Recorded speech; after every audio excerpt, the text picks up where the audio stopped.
Hi, Duke. U20 World Team Trials champion. You're in the world. Take us through that final series against Cannon Webster. What worked well for you getting that win? Yeah, so Cannon's super solid opponent. You know, the hand fight's always hard with him. Wrestled him back at the open. I knew what I was expecting, and we prepared well. Made improvements since the open, and then we got it done. So, yep. First match was a lot closer, right? Yeah. So this one, you get a big lead. You're a point away from the attack, but he just keeps chopping wood and coming after you. And you stave him off, stay in the center, no cautions, don't get pushed out of bounds. Why are you able to dominate like that and remain calm when the guy, you didn't full jump, you didn't wilt, you stayed in there? How do you train for something like that? That's one thing I promise I'll never do. I'll never lose because I quit. And that's something my dad taught me since I was young, since I started the sport. And it's a warrior mindset. No matter how tall you are, you got to keep pushing through. And yeah, I mean, it's just something he drilled in my head. I can't think of enough, you know, all those times where when I was little, I'd be messing at practice.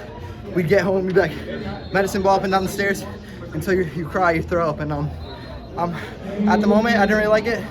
But now, representing the USA at the U20 World Teams and going to Spain is definitely, it's surreal. I mean, I'm blessed.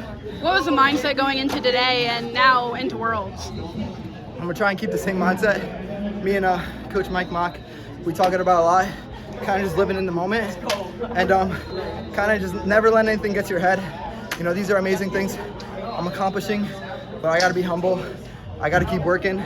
We're not at the peak yet. We're not at the Olympic title, so that's the ultimate goal. Represent the USA at the Olympics, take home the gold.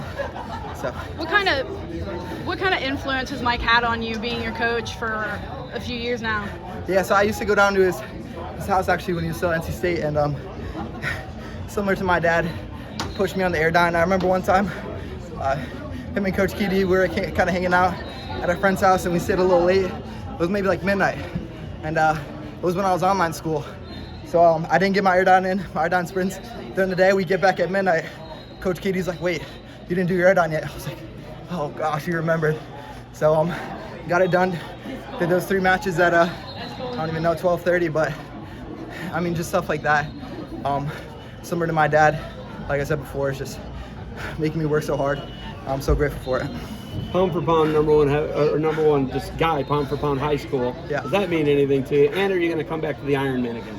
Yeah, so definitely means a lot. I try to avoid rankings just because I was one of those guys when I was younger, and I always wanted to be on the rankings. You know, 8th grade 232, I took 2nd, and I went in unseeded. So the rankings are kind of just some of those things. Is once your name is known, then everybody knows you. But those low-key guys, the low-key guys, those are the guys you got to be scared of, the ones who have nothing to lose.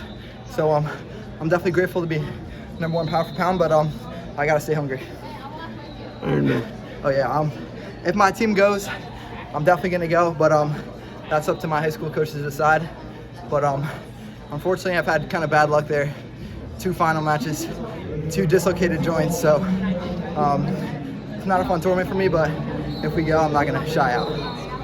You won though. So I tore my labrum that match against ankle. So But you won.